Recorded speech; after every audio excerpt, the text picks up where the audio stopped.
Hi, today I'm introducing the Hamilton application to you.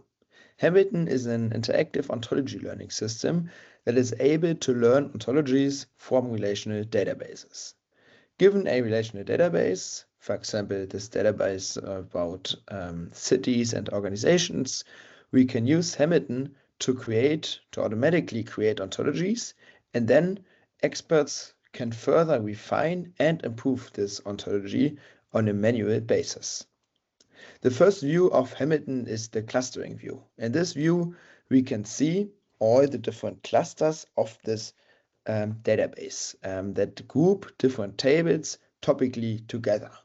For that, we use the clustering algorithm called Scalar. We can now improve this clustering by dragging and dropping different tables. For example, we could move this table here, or we could move another table here, and by that improve the clustering, which is meant to reduce the complexity, because now we get to the actual ontology learning steps.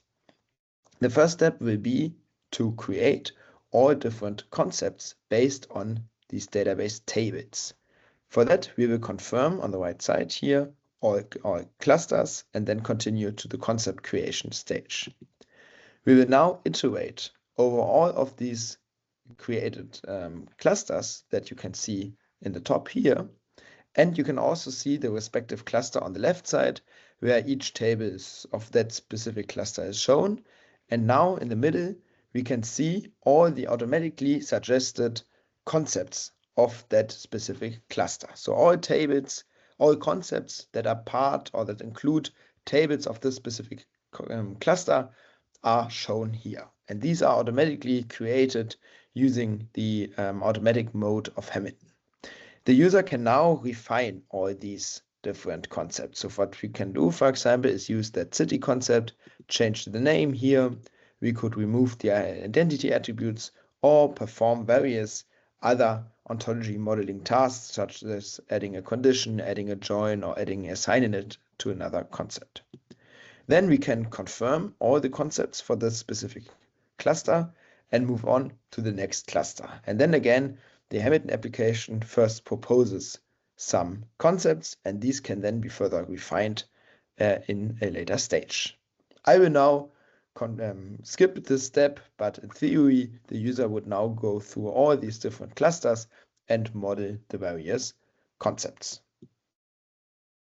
The next step is then the edit attribute step. In this step, the user has to edit the suggested attributes of the respective concepts. So we are now iterating over all the various concepts of that cluster or of that database. And here we can then edit for the specific concept city all the suggested attributes of that concept. So for example, population, which is then also highlighted in this database viewer. We can see we have here an attribute called population, latitude, longitude.